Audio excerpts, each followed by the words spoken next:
आपका होस्ट, आपका मेज़बान, आपका दोस्त।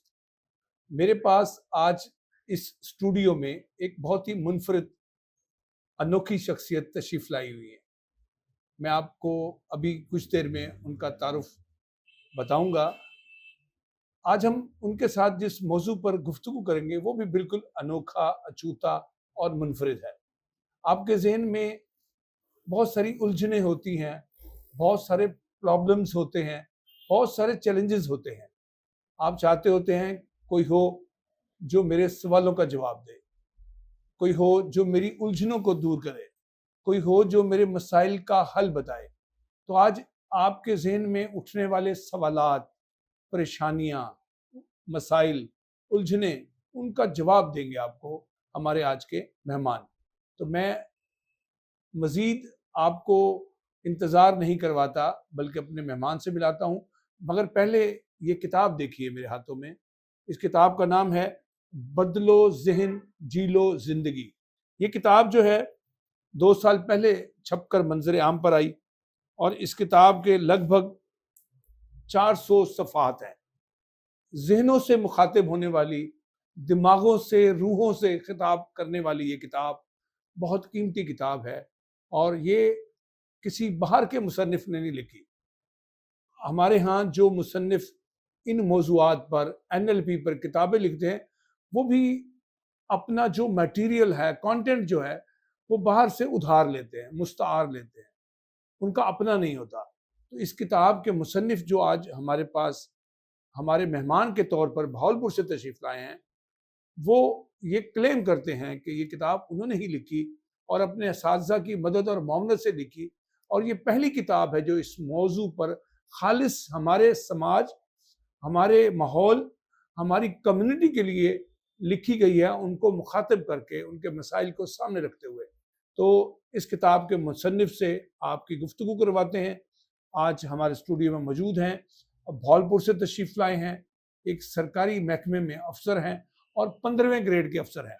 बहुत शफ़ीक इंसान हैं, मेहरबान इंसान हैं, ज्ञान बाँटने वाली शख्सियत है। मैं इनसे जब-जब मिलता हूँ, बहुत खुश होता हूँ। आज ये हमारे पास यहाँ तशरीफ़ लाए हैं, हमने इन्हें मदऊ किया है। आइए इनसे गुफ्तगू करते हैं। मेरे मेहमान हैं मोहम्मद शाहिद सैयद साहब। अस्सलाम वालेकुम भाईजान। वालेकुम अस्सलाम। सर कैसा महसूस कर रहे हैं इर्तिका के स्टूडियो में? मुझे हमेशा की तरह जो है ना आज बहुत ज़्यादा खुशी हो रही है क्योंकि इर्तिका में जब भी मैं यहाँ पर आया हूँ मुझे लगा है कि मैं अपने ही ऑफ़िस आया हूँ और माशाल्लाह। ये मेरा अपना ऑफ़िस है और ये मेरा अपना प्लेटफ़ॉर्म है। तो अच्छा। यहाँ पे जो अपनाहत और जो उनसियत आपसे है, तो वो तो अल्फ़ाज़ में बयान करने के काबिल नहीं है, उनको बयान नहीं किया जा सकता। लेकिन ये है कि मैं फिर भी आपका बेहद शुक्रगुज़ार हूँ कि आप गाहे-बगाहे मुझे ज़हमत देते रहते हैं और इनवाइट करते रहते हैं और मोहब्बत करते हैं, प्यार करते हैं, इल्म दोस्त हैं और बहुत सारे ऐसे लोगों को जो कि छुपे हुए हैं, जिनको कोई प्लेटफ़ॉर्म अवेलेबल नहीं है, आप उन्हें खुद तलाश करके ना सिर्फ़ इंट्रोड्यूस करवाते हैं अपने प्लेटफ़ॉर्म से, बल्कि आप उनकी रहनुमाई भी करते हैं। और अल्हम्दुलिल्लाह। रहनुमाई के साथ-साथ आप उन्हें अपने साथ लेकर के चलते हैं और उस लेवल तक लेकर जाते हैं, जहाँ तक कि वो इस काबिल ना हो जाएँ कि अब वो अपने मामलात को खुद हैंडल कर सकें। तो ये आपकी बहुत बड़ी कामयाबी भी है और आपकी इंसान दोस्त होने का एक बहुत बड़ा सबूत है और शफ़ीक इंसान होने के नाते आप इंतहाई हर दिल अज़ीज़ शख़्सियत भी हैं और मैं आपका बेहद शुक्रिया अदा करता हूँ इर्तिका के शाहिद प्लेटफ़ॉर्म साहब पे। बहुत शुक्रिया आपने बहुत ज़्यादा हमारे इदारे की तारीफ़ की है। मैं ये समझता हूँ ये अल्लाह ताला का हम पर ख़ास फ़ज़ल है, करम है कि हम टूटे-फूटे लफ्ज़ों से, छोटे-छोटे कदमों से, छोटे-छोटे अमाल से कुछ बड़ा करने की कोशिश करते हैं। बिल्कुल सही। सर आपसे इस पॉडकास्ट में मैं बहुत सारी बातें पूछना चाहता हूँ, मगर मैं बहुत इख्तिसार के साथ पूछूँगा और मैं ये चाहूँगा आप भी बहुत मुख्तसर जवाब दें। जी। ये बताएँ कि आप का बचपन कैसा था? मेरा बचपन बहुत अच्छा था। अगर देखा जाए तो बहुत सारे लोगों से बहुत ही प्यारा था कि मुझे हर तरह की सहूलत जो है अवेलेबल थी। मेरे वालिदैन थे मेरे जो है ना वालिदैन के वालिदैन भी मैंने अपनी लाइफ़ में देखे हैं। इवन कि मेरी नानी अभी तक ज़िंदा है। मैं माशाअल्लाह। उनको भी जो है ना अच्छे तरीके से उनके साथ रिश्ते में मौजूद हूँ। और मेरा जो कुनबा था वो भी एक कह लें कि जॉइंट फ़ैमिली की तरह है और तमाम रिश्ते नाते और बड़े अच्छे अंदाज में हमारा जो है ना बचपन गुजरा है, बहुत खुशहाली में भी। लेकिन ये कि वक्त के साथ साथ अप्स एंड डाउन्स ज़िंदगी में आते रहते हैं। तो मैंने वालिद साहब की डेथ के बाद एक वक्त भी देखा जिसमें वो ही रिश्तेदार जो थे वो मुझे तन्हा भी छोड़ गए थे। लेकिन वो वक्त भी अल्लाह ताला ने जो है वो निकाला, और उसके बाद अल्हम्दुलिल्लाह आज मैं अपनी लाइफ में अपने आप को समझता हूँ कि मैं कामयाब हूँ। ये बताइए, आप बचपन में शरारती थे या बहुत सीधे साधे शरीफ बच्चे? शरारती तो बहुत ज़्यादा था सर मैं। शरारती। अगर आप ऑफ द रिकॉर्ड पूछना चाहें तो मेरे दिन में तकरीबन 3 या 4 दफ़ा सर्विस हुआ करती थी वालिद के हाथ से, अच्छा, यही जानना शरारतों चाहता की था। वजह से। अच्छा, माशाल्लाह। और लेकिन मैं इंतहा दर्जे का शर्मीला भी था, कि जितना मैं शरारती था उतना ही ज़्यादा मैं शर्मीला भी था। और बोलने के हवाले से तो मुझे जो है ना वो मैं तो अब भी समझता हूँ कि मुझे बोलना नहीं आता, या मैं उसको सीख रहा हूँ अभी तक जो है ना, क्योंकि एक शाई किस्म का जो है ना वो था। लेकिन ये कि वालिद साहब की कंपनी में रहते हुए हर वक़्त मैं उनके साथ रहता था, फिर मैं अपने दादा हज़ूर के पास रहता था। तो उनसे मैंने बहुत कुछ सीखा। ज़िंदगी के बहुत सारे सबक जो है वो किताबों की बजाय वालिदैन से सीखे। वालिद एक मेरे उस्ताद थे, टीचर थे, और ऐसे शफ़ीक उस्ताद थे कि आज भी उनके शागिर्द खानेवाल में अगर मिलते हैं मुझे, तो वो मुझे अपना उस्ताद समझकर ही मुझसे मिलते हैं। मुझे ये कभी नहीं कहते कि आप मेरे उस्ताद के बेटे हैं, बड़ी बात। बल्कि वो उसी अंदाज़ में मिलते हैं जैसे मेरे वालिद साहब के साथ वो मिला करते थे। तो देखा जाए तो ये एक इज़्ज़त है जो वालिद साहब ने कमाई, और उसका जो है वो रिज़ल्ट और उसका फल जो है वो अल्हम्दुलिल्लाह जो है मैं अपनी ज़िंदगी में अम्मा ले रहा जो हूँ। थी आपकी, वो हयात है? नहीं, मेरी वालिदा जो है वो 2022 में वफ़ात वो पा आपके चुकी हैं। साथ कैसा सलूक करती थी? उनका बर्ताव कैसा था? वालिदा उनकी का शफ़क़त, मोहब्बत? बर्ताव अगर देखा जाए तो वालिद के हवाले से वालिदा ने मुझे आज तक ज़िंदगी में कभी हाथ भी नहीं लगाया। यानी कि उन्होंने कभी टच भी नहीं किया मुझे। लेकिन सख्त थीं, और बहुत अच्छी वालिदा, जो कह लें कि अगर हम कहें ना कि हमें कोई आइडियल अगर वालिदैन मिले, तो मैं कह सकता हूँ कि मेरे वालिद और मेरी वालिदा आइडियल हैं मेरे लिए, और वो हमेशा मेरे लिए जो है वो मशअल राह रही हैं।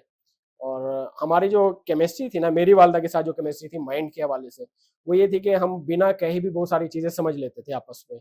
वाह, वाह! और ऐसा हुआ था कि कई दफ़ा जब मैं पाकिस्तान नेवी में जॉब किया करता था, तो बहुत सारे उस वक़्त इतना कोई टाइम वो नहीं हुआ करता था, फ़ोन वग़ैरह, तो ख़त का ही एक सिस्टम चला करता था।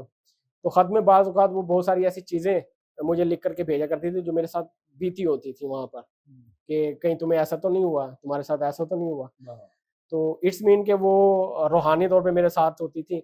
और जब मैंने फिर एनएलपी और हिप्नोसिस के बारे में, क्योंकि मैं हमेशा पढ़ता रहा हूँ, इसके लिए क्यूरियस रहा हूँ तालीम के लिए, तो इसमें फिर ये होता है टेलीपैथी एक चीज़ है। तो अगर देखा जाए तो मेरी वालिदा का जो है ना एक बॉन्ड बना हुआ था, ठीक है? कि जिसमें हम बहुत सारी बातें जो है ना बिना किसी उसके कह लें कि मीडियम के हम कर लिया करते थे, या कोई ख्वाहिश होती थी तो वालिदा जो है बिना चेहरा देखे, एक होता है ना चेहरे पे देखना, एक तासुरात देख लेना, दूर रहने के बावजूद भी वो बहुत सारी चीज़ों को जान लिया करती थी। और जब उनकी डेथ होने लगी थी तो आखिरी टाइम पे मैं ही उनके पास मौजूद था। तो उन्होंने सिर्फ़ मुझे एक जो है वो देखा उन्होंने, और देखने के बाद मुझे कहा कि मैं तुमसे खुश हूँ, वाह, बच्चों का वाह! ख़्याल वाह, रखना। वाह! गज़ब। और इसी तरह जब मेरे वालिद साहब की डेथ होने लगी तो उन्होंने भी अपने तमाम बहन-भाइयों को, मेरे बहन-भाइयों को मेरे हवाले किया कि ये अब आपके बच्चे हैं और इनको सँभाल के रखना। तो ये मेरे लिए कह लें कि एक बहुत ज़िम्मेदारी है। बड़ी बात सर, आपने आज बिल्कुल नई बात बताई। एक और बात मैं आपसे पूछना चाहता हूँ कि ये जो वालिदैन होते हैं, कहा ये जाता है कि इंसान के बेहतरीन दोस्त होते हैं, खैर-ख़्वाह होते हैं। पर हम ये देखते हैं कि बाद लोग वालिदैन को नज़रअंदाज करके, पीछे छोड़कर, उनको भूलकर दोस्तों में, अपने कामों में मसरूफ़ रह जाते हैं और वो नए-नए दोस्त तलाश करते हैं। हकीकी दोस्त जो उनका वालिद होता है या उनकी वालिदा होती है, उससे वो दूर हो जाते हैं। जी।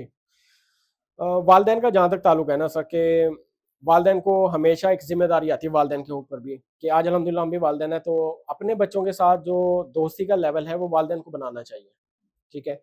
वो अभी आपसे पहले भी बात हो रही थी कि अगर आप अपने बच्चों के साथ अपनी दोस्ती का रवैया नहीं बनाएँगे, सिर्फ़ मार-पीट ही रखेंगे, सिर्फ़ ये कोशिश रखेंगे कि हमने बच्चों को सुधारना है, और सुधारने का एक ही तरीका है कि हम उनके साथ ज़्यादती करें, उनको सख्ती से पेश आएँ। तो फिर लामाला आप उनको अपने से दूर कर रहे हैं। बिकॉज कि वो बाहर जाएंगे और किसी हमदर्दी के जो है वो, अगर हमदर्द शख्स उसको मिल गया है, किसी ने हमदर्दी दिखा दी उसको, तो वो हमेशा जब भी घर से कोई उसको बुरी चोट लगेगी या उसे सदमा पहुंचेगा वो उसके पास पहुंचेगा। ठीक है। अब वो वालदेन से कट जाएगा, तो वालदेन को तवाज़ुन रखना चाहिए। अगर वो कहीं बच्चों पर सख्ती कर रहे हैं किसी वक्त, कहीं पर उनको लगता है कि यहाँ पर सख्ती है, तो थोड़े वक्त के बाद उनको वापस बुला लेना चाहिए, उनको पुचकारना चाहिए, उनको समझना चाहिए, ताकि वो दूसरों के हाथ जो है वो हाईजैक ना हो पाए। ठीक है, ये जिम्मेदारी वालदेन के ऊपर है, बच्चों पर नहीं है, क्योंकि बच्चे तो छोटे हैं, उनको तो पता ही नहीं लाइफ में कैसे गुजारना है। अच्छा, आपकी किताब मेरे सामने है, मैं अभी इसको देख रहा था। आप इस तरफ कैसे आ गए? सर ये आपका तो आपका महकमा जो है वो सिविल डिफेंस है। जी आप एक दिफाई जिम्मेदारी, रजाकाराना जिम्मेदारी, और यानी कि ये हमारी, आप यूँ समझ लें, आप पाकिस्तान के 1122 है, जी जो इमरजेंसी की हालत में, मामूल की हालत में भी अवाम की खिदमत के लिए, उनके तहफ़्फ़ुज़ के लिए, जान माल के तहफ़्फ़ुज़ के लिए हर वक्त बरसर पैकार होते हैं। तो आप इस तरफ, ये एनएलपी की तरफ, ट्रेनिंग की तरफ कैसे आ गए? एनएलपी और दूसरे जो लिखना पढ़ना है, ये तो बचपन से शौक था। बचपन से मुराद ये कि वालिद टीचर थे, तो उनकी जो बुक्स वगैरह पढ़ी होती थी, तो असल में ये जो किताबें पढ़ने का जो सफ़र है ना, वो मेरा अजीब है कि वालिद साहब की एक अलमारी हुआ करती थी, उसमें किताबें रखी होती थी और मेरी एक्सेस नहीं थी वहाँ पर, जब तक कि मैं अपना स्कूल का होमवर्क ना कर लूँ। तो सख्त थे वो, लेकिन बियॉन्ड वो जो है ना इजाज़त दे दिया करते थे, नज़रअंदाज कर दिया करते थे अगर कोई किताब पढ़ते हुए मैं मिल गया था, लेकिन मैं छुपा लेता था। तो उसका हल ये निकला था, वालिद साहब जो है ना वो लेटे होते थे चारपाई पर या अपने बिस्तर पर, तो उसी के साथ अलमारी थी, तो मैं पाँव दबाने लग जाता था उनके, खड़े हुँ। होके। इस दौरान मेरी किताबों पे एक्सेस होती थी, मैं किताब उठा लेता था कोई ना कोई और मैं उनके पाँव दबाता रहता और पढ़ता रहता। वाह, वाह! वाह, वाह! तो यहाँ से जो है ना मैंने बहुत सारी उनकी लाइब्रेरी में जितनी किताबें थी वो मैं पढ़ता रहा और शौक पैदा होता रहा। बहुत सारे डाइजेस्ट हमारे रिसाले बहुत सारे घर में आया करते थे। उसके अलावा लाइब्रेरी में मेरा आना-जाना होता था। वालिद साहब के साथ आना-जाना होता था। तो वहाँ से किताब के साथ तो दोस्ती अब कह लें कि वालिद साहब ने करवाई। ठीक है, उनको पढ़ते-लिखते देखते थे और उन्हीं के हवाले से जो है ना सारी चीज़ें। तो आपने खुद लिखना शुरू किया, और ये सर कैसे ज़हन है कि मैं एनएलपी ट्रेनर बनूँ? चलते-चलते एक ज़हन बना कि हमारे जो है राम वर्मा साहब हैं, मेरे मेंटोर हैं इंडिया के। तो उनसे मैंने एनएलपी को सीखा, तो उन्होंने मुझे कहा कि आप एनएलपी को आम करें, ये मेरे पास जितना भी इल्म है, वो आपके लिए है, आप इसको बाँटें, ठीक है? मैंने जो इल्म आपको दिया, वो आपके लिए नहीं है, आप इसको बाँटें हमें। तो उन्होंने मुझे किताब लिखने का भी कहा माशाअल्लाह। कि आप इसको किताब भी लें और आप ट्रेनिंग शुरू करें। लेकिन ट्रेनिंग्स का जो सिस्टम था, वो मैं अपने कुछ मसरूफियात की वजह से जो कुछ निजी भी हैं और कुछ सरकारी भी, तो उस हवाले से ट्रेनिंग्स ऐसे तो नहीं कर पाया जो प्रॉपर होती है। लेकिन कुछ थोड़े बहुत जो है ना मैं बैच किए हैं। किताब लिखी है, मेरे पास अभी 2 किताबें मज़ीद लिखी पड़ी हैं, जो कि छपने के लिए रेडी हैं। और उसके अलावा on one two one sessions मैं इस लाइन में इसलिए आया कि मैं खुद, जब वालिद साहब की डेथ हुई, तो जो 2 साल मैंने गुज़ारे हैं, वो इंतहाई डिप्रेशन में थे और बहुत ज़्यादा यानी कि हालात ख़राब थे उस वक़्त हमारे। अगर देखा जाए तो वालिद साहब ने एक दफ़ा अपने कैंसर को भी इससे क्योर किया था अच्छा, माशाअल्लाह। कि वो पेनस राहत में उनका एक ऑपरेशन हो रहा था, जिसमें उनके जिस्म का हिस्सा काटना था, डॉक्टर रेडी थे। लेकिन वालिद साहब ने अचानक से फ़ैसला कर लिया कि मैं ये ऑपरेशन नहीं कराऊँगा। हम सभी बड़े तकलीफ़ में आए कि अचानक से वालिद साहब ने ऐसा फ़ैसला क्यों किया। लेकिन वो ज़िद्दी थे, उन्होंने नहीं मानी किसी की बात और वापस आ गए खानेवाल, और 6 महीने के अंदर-अंदर उन्होंने अपने आप को हील कर लिया। बड़ी बात। ठीक है। तो उसका जो पैटर्न था, वो पैटर्न सिंपल और सादा था कि वो एनएलपी का ही एक पैटर्न था कि आप अपने माइंड में, अगर अगर आप बीमार हैं, किसी भी सिचुएशन में हैं, किसी भी शदीद तकलीफ में मौजूद हैं, आप उस तकलीफ में रहते हुए अपने आने वाली सेहत को देख लें कि जब आप सेहतयाब होंगे तो कैसा फ़ील करेंगे, कैसा आप देखेंगे, कैसा बिहेव करेंगे, क्या सुनेंगे। वो सुनना शुरू कर दें, वो देखना शुरू कर दें, वो महसूस करना शुरू कर दें, तो आपकी बीमारी रिवर्स हो जाती है। और ये बाकायदा वालिद साहब ने किया और 6 महीने में हमारे लिए वो मौज़ा था कि उनका पाँव मुकम्मल तौर पर हील हो चुका था, जो कि नाक़ाबिले, अपना मेडिकल साइंस में वो नाक़ाबिले इलाज था। इलाज था। और इसके बाद जब वो हील हो गया, तो मेरी फूफो के साथ भी वही प्रॉब्लम आया और फूफो का भी एक ही बिलीव था कि अगर मेरे भाई का हो सकता है, तो मेरा भी हो सकता है। यानी कि उसके पीछे अगर हम देखें तो माइंड के पीछे जो बिलीफ सिस्टम है हमारा, असल में वही जो है हमारा अगर स्ट्रॉन्ग हो जाए किसी भी चीज को लेकर के, तो हम हील कर सकते हैं। हमारे पास अल्लाह ताला ने हमारा जो इम्यून सिस्टम बनाया है वो इतना ताकतवर है, इतना ताकतवर है कि दुनिया का बड़े से बड़ा वायरस भी उसके सामने कुछ नहीं है। ये हमारा यकीन है और हमारा बिलीफ है जो हमें उस बीमारी में जो है नुकसान मजबूत पहुंचाता है या जी, हमें मजबूत बनाता है। हम्म, ये सिर्फ हमारा बिलीफ बिलीफ है। है तो। अगर हमारा बिलीफ अच्छा हो तो बेहतरीन तरीके से कर सकते मेरे सवाल की तरफ आप नहीं आए हैं। कि जी आपने ये सीखा और फिर किताब लिखना शुरू कर दी। क्या मुहर्रिक बना आपने किताब लिखी? सर, मैंने बताया ना कि मेरे जो उस्ताद हैं, एक रामवर्मा साहब और दूसरे एक 1000 किताब दास्तान के आरिफ अनी साहब हैं। हम्म, उन्होंने एक इनिशिएटिव लिया था 1000 किताब का। मैं भी उसमें शामिल आप हूँ। भी उसमें मेरी शामिल थे कहानीगर शायद हुई है। आपके। तो वहां पर उन्होंने एक सवाल पूछा था कि आपकी किताब कहाँ है। तो ये एक मुहर्रिक था जो मेरे दिल में लगा कि यार मेरी भी किताब किधर है, मेरी किताब कहाँ है। तो फिर वो मैंने ढूंढा तो पता चला कि मेरी किताब तो मेरे माइंड में पड़ी हुई है, तो हाँ, उसको बाहर निकाले। मैंने भी किताब कहानीगर उसी राय पर लिखी थी। जी, तो अगर कहें तो ये किताब लिखने का जो मुहर्रिक है, मेन मुहर्रिक अगर कहें तो राम वर्मा, और उसके बाद अगर उसको पुशअप करने वाली बात है और उसको दिमाग से बाहर निकालने वाली बात, तो बिल्कुल क्रेडिट जाता है आरिफ अनी साहब के पास। अच्छा, और मैं उनको अपना मेंटोर भी मानता हूँ और बहुत अजीम इंसान है वो। अच्छा। एक लफ्ज है खौफ, फियर जिसको हम कहते जी हैं, हाँ। और एक लफ्ज है फोबिया। इन दोनों की तारीफ क्या है और इनका फर्क क्या है? खौफ और फोबिया एक दूसरे से जुड़े हुए हैं। फोबिया खौफ खौफ की एडवांस शक्ल है, हम्म, यानी कि पहले हम किसी भी चीज से खौफजदा होते हैं और वो जब खौफ हमारे दिमाग में बैठ जाता है तो फिर वो फोबिया की शक्ल इख्तियार कर लेते हैं। ठीक है ना? ठीक है, मिसाल के तौर पर कोई भी शख्स है वो अगर किसी बंद जगह से डरने लगता है तो वो बार बार जब इस अमल को दोहराता है तो फिर हम उसे फोबिया का नाम दे देते हैं कि इसे फोबिया हो गया है, क्योंकि हर दफा ये एक ही मुहर्रक से एक ही तरह का वो बिहेव कर रहा है या रिएक्ट कर रहा है। तो फोबिया और कह लें कि फोबिया जो है वो खौफ की एडवांस शक्ल है। एक ऐसा पैटर्न है कि जो परमानेंट हमारे साथ चिपक गया है, हमने उसको अपने जहन में दोहरा दोहरा करके पक्का कर लिया। नाकामी का खौफ इम्तिहान में या जी किसी बड़े मकसद को हासिल करने में, कोई मुकाबला है, मैच है, उसमें जीतना है, तो नाकामी का खौफ जो है उसको निकालना हो तो कैसे निकाला जाए? नाकामी का खौफ नहीं, दुनिया के जितने भी खौफ है ना, वो असल में हमारे स्टेट ऑफ माइंड से। ठीक है, हमारी जो स्टेट ऑफ माइंड है वो दो है, एक नेगेटिव एक पॉजिटिव।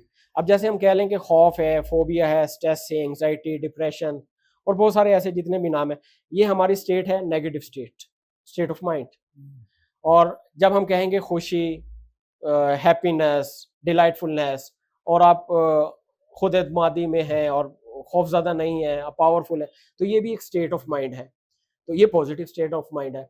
अब ये दोनों स्टेट हमारे माइंड में ही होती है। जब हम बाहर से कोई चीज़ें ले रहे होते हैं अपने 5 सेंसेस के हिसाब से, 5 सेंसेस से हम बहुत सारी चीज़ों को रिसीव कर रहे होते हैं।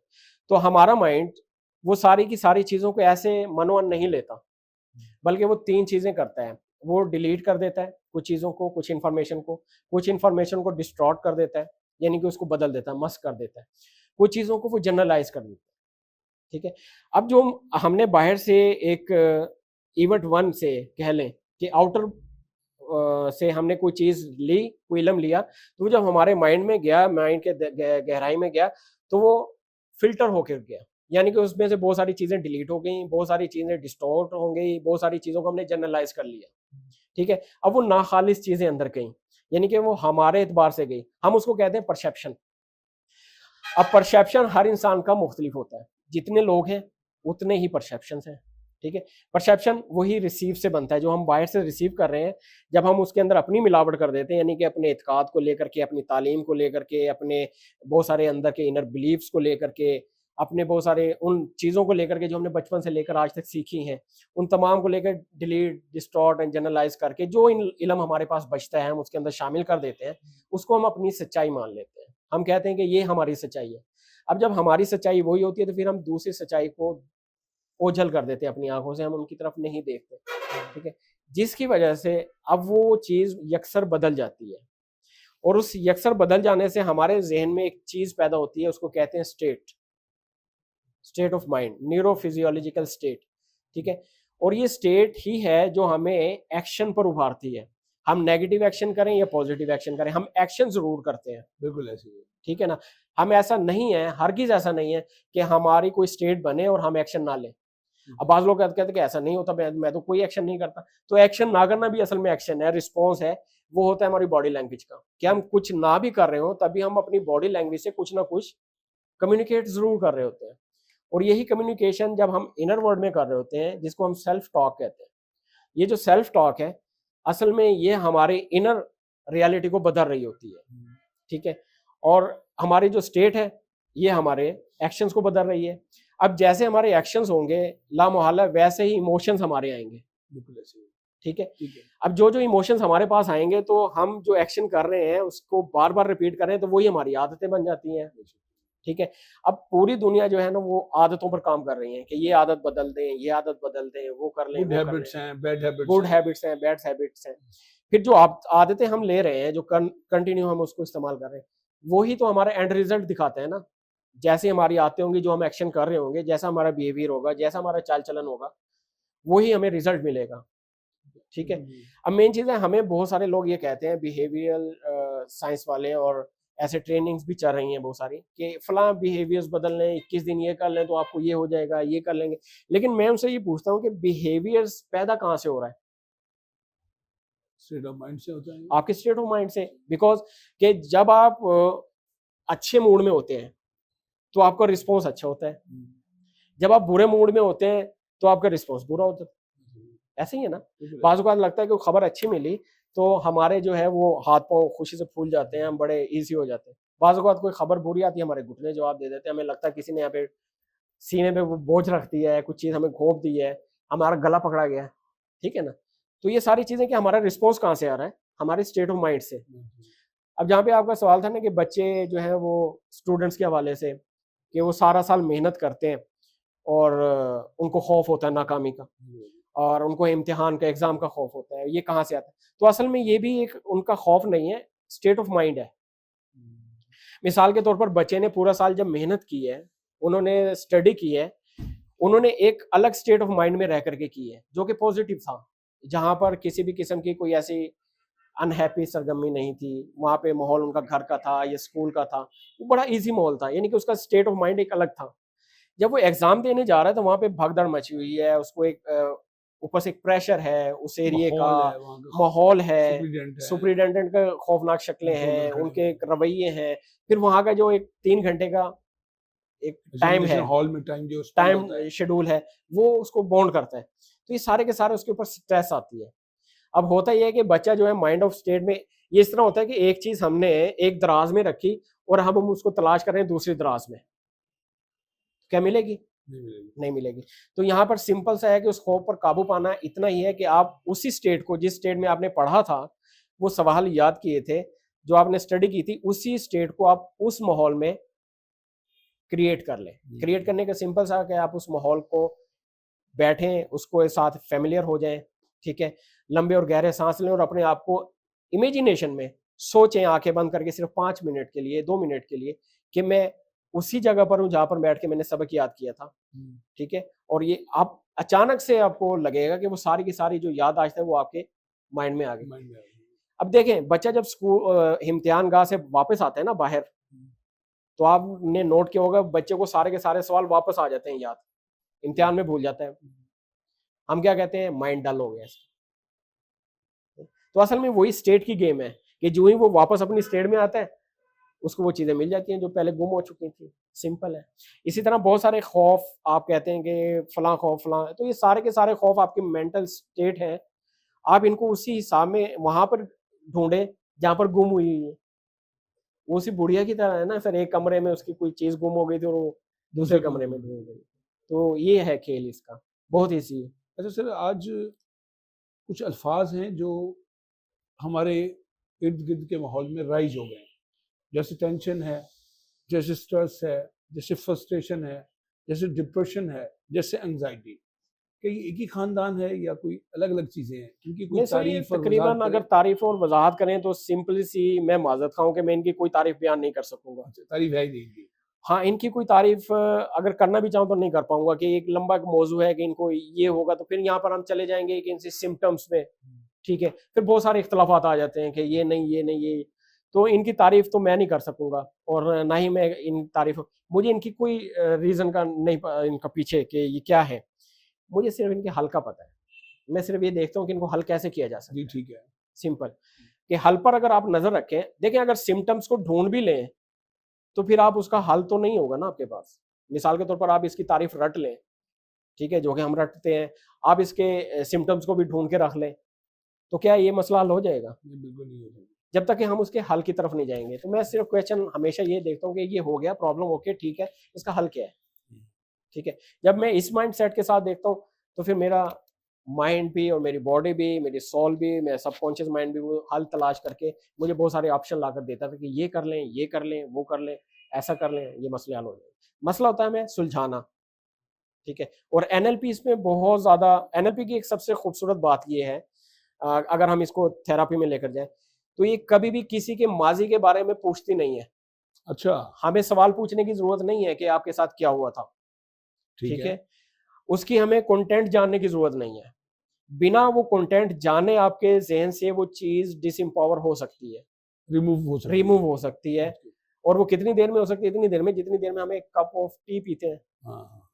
जस्ट, ठीक है? हमें जानने की ज़रूरत नहीं है उसके साथ क्या हुआ। लेकिन अगर हम रवायती तरीक़ेकार में जाएँ तो असल में माहिर नफ्सियात बजाय उसके कि वो बीमारी कम हो, उसको बढ़ा रहे होते हैं, बार-बार उसको बार-बार रिपीट करके हमारे न्यूरॉन्स जो है उसको फायरिंग करते हैं। बार उसके बाद वो फिर एक प्लास्टिसिटी एक टर्म है, वो हमारे ज़हन में एक पाथवे बन जाता है, न्यूरल पाथवे, तो वो कभी भी नहीं निकलता।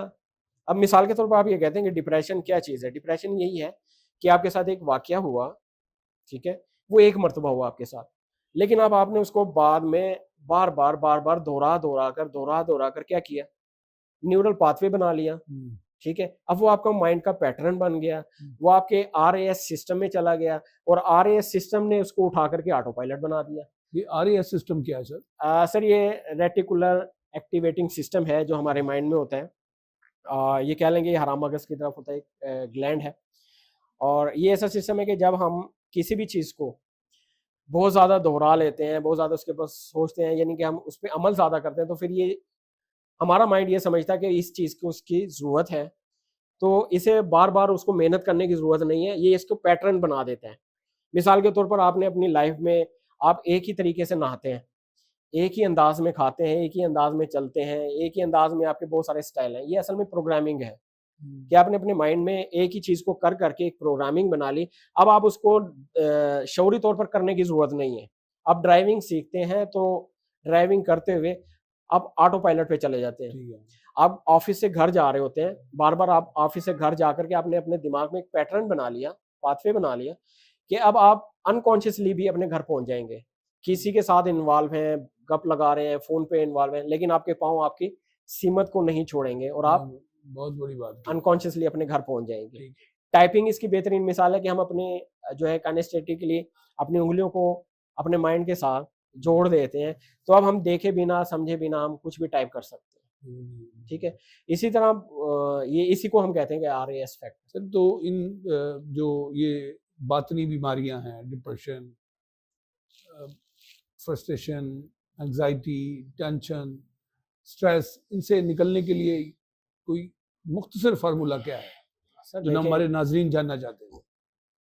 असल में जो है ना एक ये मुख्तसर तरीन फ़ॉर्मूला जानना जो है ना ये कोई ऐसी रेमेडी तो नहीं है कि फ़ॉर हर इंसान दूसरे से मुख्तलिफ है, हुँ, ठीक है? उसमें सिर्फ़ ये है कि ये देखना पड़ता है कि उसका पैटर्न कहाँ पे फँसा हुआ है, वो आखिर फँसा कहाँ पे हुआ है।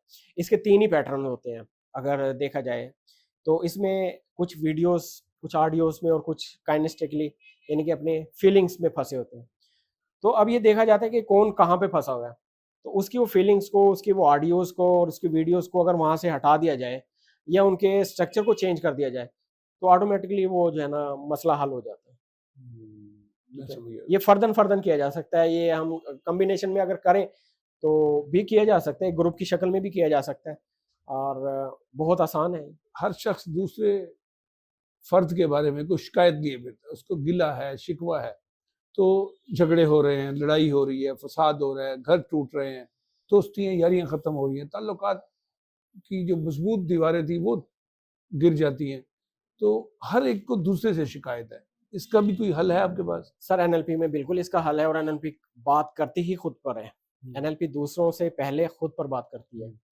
वो ये कहती हैं कि सबसे पहले आप अपने पैटर्न को बदलें, अपना वे ऑफ टॉकिंग को देखें कि आप जो कम्युनिकेट कर रहे हैं वो वर्बल है या नॉन वर्बल। वर्बल से मुराद हम बातचीत कर रहे हैं, और नॉन वर्बल जो हम अपनी जो है ना फिजियोलॉजी से जो कर रहे होते हैं, यानी कि हम बॉडी लैंग्वेज कह सकते हैं। ठीक है, इसका जो वे है ये क्या है, इसके पैटर्न्स क्या है। फिर हम जो ख्यालात अपने जहन में ले रहे हैं, वो जो मैंने बात पहले की है कि जो हम परसेप्शन बना रहे हैं अपना, वो परसेप्शन अगर हम चेंज करें तो हमारी स्टेट ऑफ माइंड बदल जाती है, और फिर हमारा सारा एक्शन बदल जाता है। बिल्कुल ऐसे ही है। ठीक है सर। तो एनएलपी में अगर रिश्ते बचाने की बात की जाए तो यहाँ पर एक बड़ा ही ज़बरदस्त जो है ना वो एक टॉपिक है जिसको हम कहते हैं रेपो बिल्डिंग। रेपो बिल्डिंग से मुराद ये होता है कि आप आपस में 2 बातचीत करने वाले लोग हैं, तो वो तालमेल में कैसे रहें एक-दूसरे के साथ। ठीक है? तो वो तालमेल बनाना एक आर्ट है, रेपो बिल्डिंग एक आर्ट है, बड़ी ज़बरदस्त चीज़ है ये। और ये घर के रिश्तों में ख़ुसूसी तौर पर बिज़नेस में बहुत अच्छा काम देती है, सेल्स पर्सन इसको बड़े अच्छे तरीके से करते हैं, आपके सियासतदान इसको बड़े अच्छे तरीके से लेते हैं। बहुत बड़े जितने भी आपके कह लें कि दुनिया के बड़े लोग हैं, जो मुमताज़, मारूफ लोग मुमताज़, हैं। मारूफ लोग, वो सभी इस रेपो बिल्डिंग को करते हैं और उसको बाकायदा यूज़ भी करते हैं इसे। और ये बड़ी ज़बरदस्त एक आर्ट है, इसको सीखना चाहिए, मेरे बच्चों को इसको सिखाना चाहिए वालिदैन को। और जैसे बात कर रहे हैं कि हम दूसरों को इल्ज़ाम देते हैं, तो ये चीज़ें घर से सीखते हैं। अच्छा। ठीक है? जब एक वालिद तमाम चीज़ों की रिस्पॉन्सिबिलिटी वालदा के ऊपर थोपता है, हुँ। वालदा अपने पेरेंट्स पर थोपती हैं या किसी पर, तो हम अपनी ज़िम्मेदारी हमेशा कभी भी नहीं लेते। ये बात भी ठीक मुझे है? मालूम। खुद की ज़िम्मेदारी कभी भी नहीं सर लेते। मैंने सुना है, पढ़ा है कि जब 2 लोगों के माबैन झगड़ा होता है, लड़ाई होती है, फ़साद होता है, अलहदगी होती है, तो अगर दोनों फ़रीक अलहदगी में बैठ के अलग-अलग अपनी-अपनी जगह पर सोचें, तो गलती उन्हें अपनी नज़र आएगी। इस बिल्कुल। हवाले से आप क्या कहते हैं? सर देखें, इसमें ना सिंपल सा अगर मैं कहूँ ना कि मैंने 2 4-5 केस मेरे ऐसे थे जिसमें उनकी तलाक होने वाली थी। 2 तो इंतहाई लेवल पे पहुँच गए थे कि वो एक-दूसरे की शक्ल देखना ही गवारा नहीं कर रहे थे। बातचीत तो अलग बात है। तो उन्हें मैंने आमने-सामने बिठाया, एक छोटी-सी टेक्नीक की कि उनको सिर्फ़ आमने-सामने बिठा कर के सिर्फ़ ये कहा कि आप एक-दूसरे की शक्ल देखें, ठीक है? अब आँखें बंद करें और एक-दूसरे को अपने मेंटल स्क्रीन पर देखें हुँ, कि क्या क्वालिटी आ रही है आपकी। हुँ, तो आप यकीन करें कि दोनों पार्टी की किसी की भी जो इमेज था उसके माइंड में, वो क्लियर नहीं था, वो ब्लर था, दूर था, ब्लैक एंड व्हाइट, यानी कि उसकी जो क्वालिटी कह सकते हैं हम, सब क्वालिटीज़ या सब मॉडलिटीज़ वो डिफरेंट थी।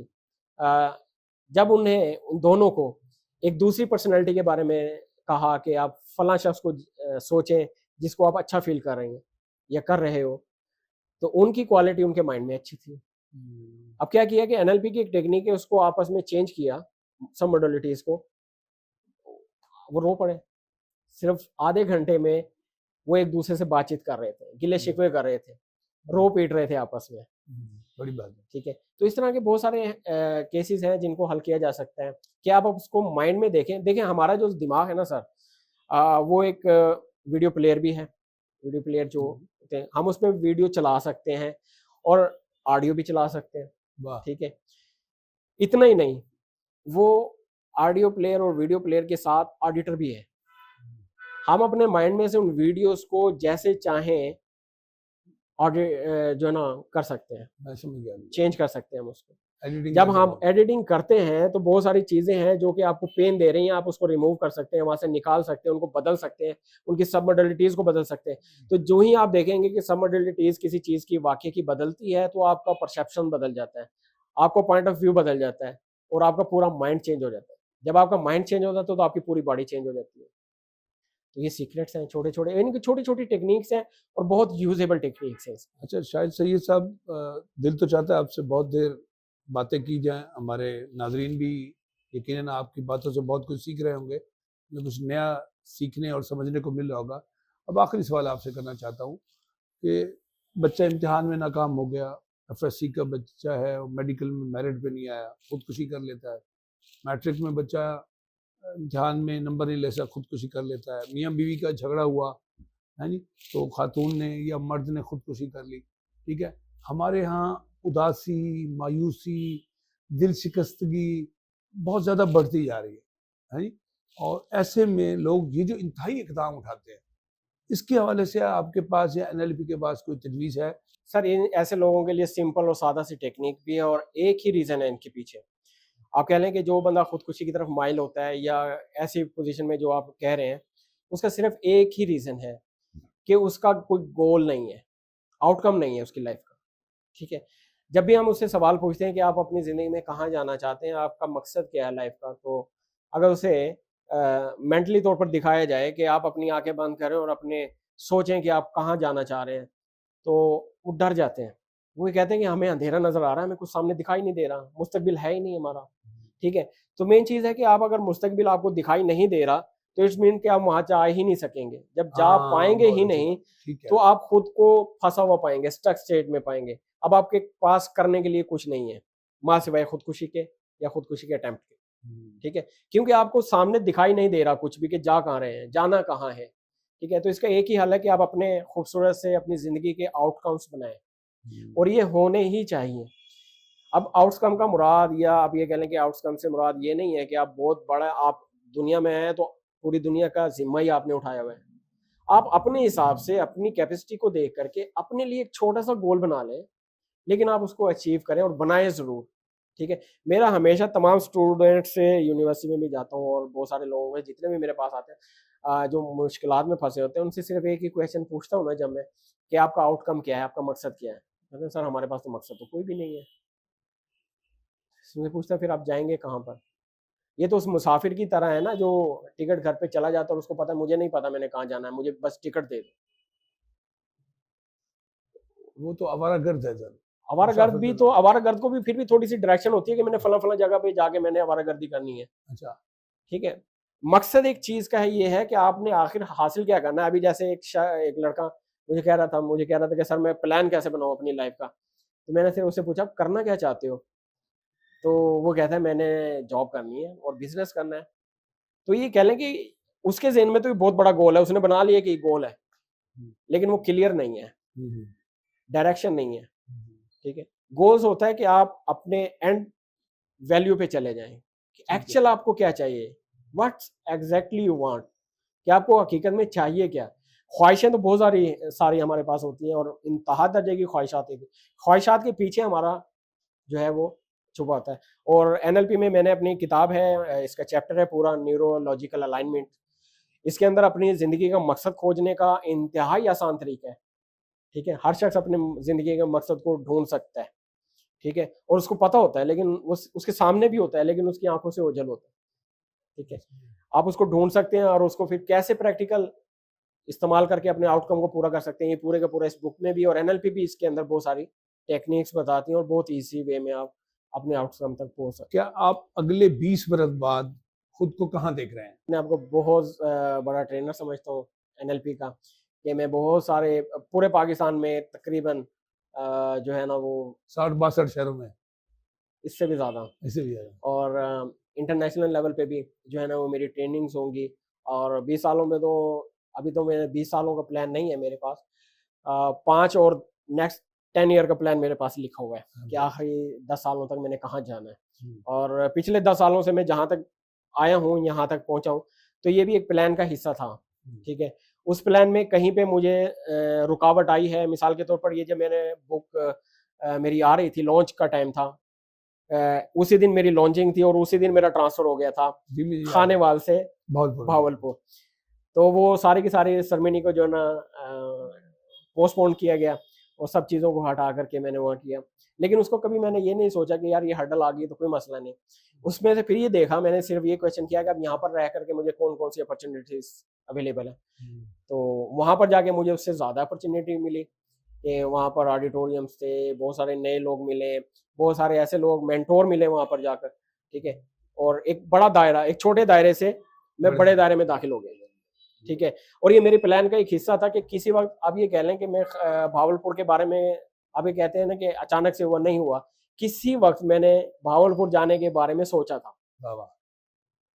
हुँ, जब मैंने इमेजिन किया कि मैं यहाँ पर क्यों आया हूँ, तो किसी वक़्त मैंने सोचा था कि यार भावलपुर चले जाना चाहिए, वो बिग सिटी है, मुझे पसंद था अभी और मुझे उठा के फेंक दिया गया। मैं चला गया और वहाँ पे मेरी ज़िंदगी एक नए अंदाज से शुरू हुई। कभी मुल्तान आने का भी सोचा है आपने? मुल्तान में मैं सर रहा हूँ काफ़ी टाइम अब और मज़ीद सोचा नहीं है कभी? नहीं मुल्तान का कभी नहीं सोचा सर मैंने। लाहौर का, लाहौर का भी नहीं सोचा, इस्लामाबाद का? इस्लामाबाद का सोचा हुआ है। सोचा हुआ है, हाँ चलें। जी, इस्लामाबाद और पिंडी के बारे में जो है ना मैं सोचता हूँ कि इस्लामाबाद में ख्वाहिश है। हुँ, क्योंकि पहले मेरी ख्वाहिश थी कि मैं लाहौर में कोई प्रोग्राम बने, कि लाहौर में शिफ्ट हूँ। लेकिन लाहौर में मैं आता जाता रहा हूँ तो उसकी आलूदगी इंतहाई दर्जे की जो है हो ना सकती है। बढ़ गई है।